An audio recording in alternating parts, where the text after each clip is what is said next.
Truth and Reconciliation by Matt Harry. What is truth and reconciliation? Each year, September 30th marks the National Day for Truth and Reconciliation.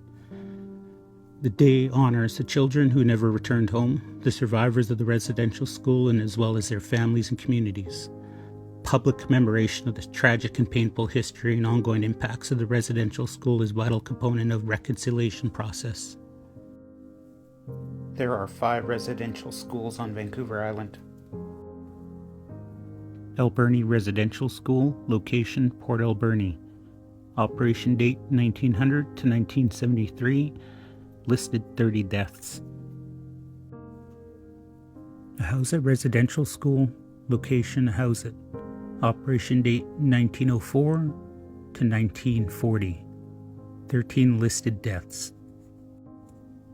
Christie Residential School, location Mears Island. Operation date 1900 to 1983, 23 listed deaths. Kuper Island Residential, location Kuper Island. Operation date 1890 to 1975, 121 listed deaths. St. Michael's Residential School, location Alert Bay. Operation date 1894 to 1974, 15 listed deaths.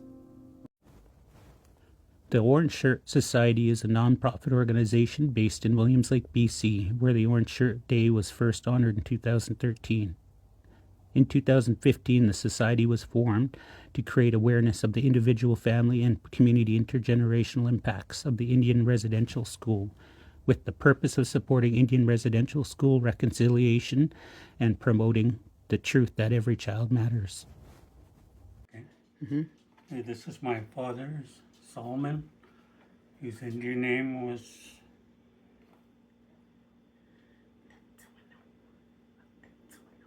Titolino, and come from Lummi. He was a survived residential school in Kuper Island. He was there for 7 years. Then they've released him from there. He's seen many things happen, terrible things that happened with the priest and the nuns.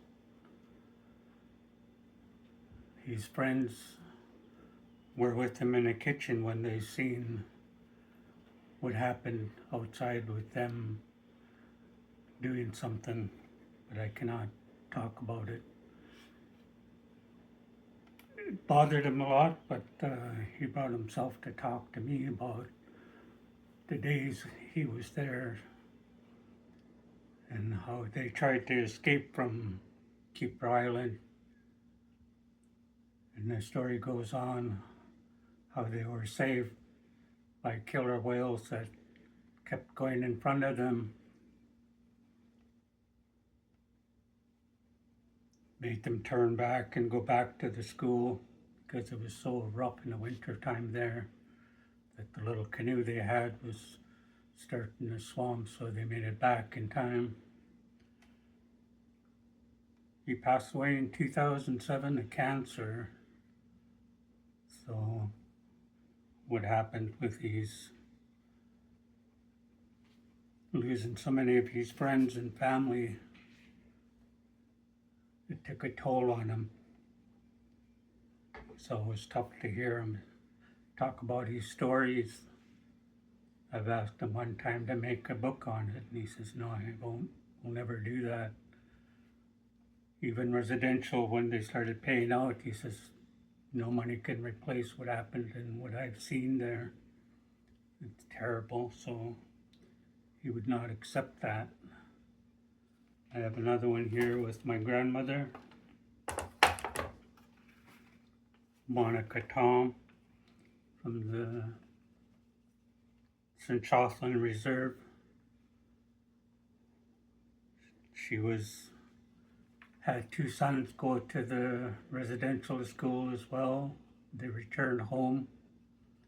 They were only home for a week and they didn't survive with so much beating that happened to them. So It is a terrible thing to see. We're fortunate enough to be told to run up to the woods when the Indian agent was walking up our road. I told Dad there's somebody coming up the road. He's looked out and he says, "You guys run up to the woods and don't come back till I call you." It was late in the evening before he called us back. He knew what they were there for and he didn't want us to attend the school. We've lost a lot of language with my grandmother and my father. They spoke 3 different languages. Cochin, which is one of the main languages today.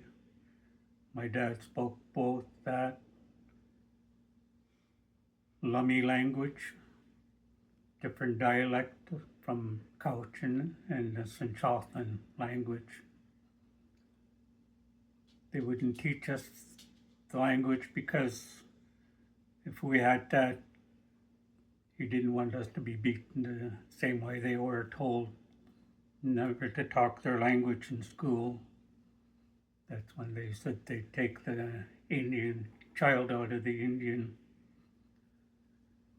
So it hasn't stopped since the government and the church has band together to do that to all the children across Canada.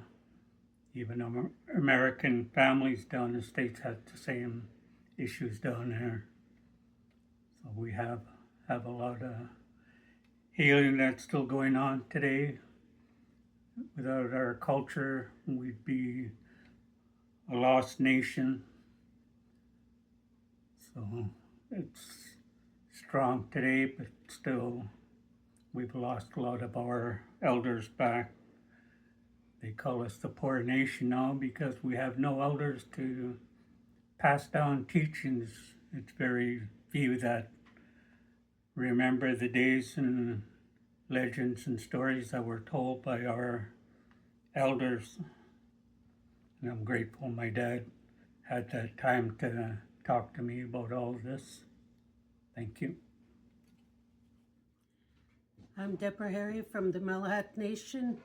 I wear an orange t-shirt in memory of the children that didn't make it home and to support the families that lost the loved ones, the little children that didn't make it home from residential school. So I wear an orange t-shirt in memory of those children. I'm Matthew Harry, and I wear an orange shirt to remember the children that didn't make it home. Michelle Seymour. I wear orange on behalf of my mom, Daisy Seymour. She's a residential survivor. I'm Troy Harry, and I wear my own shirt in remembrance of my grandma and the kids that didn't make it home. I wear my orange shirt because I remember my grandma going to the actual school survivor.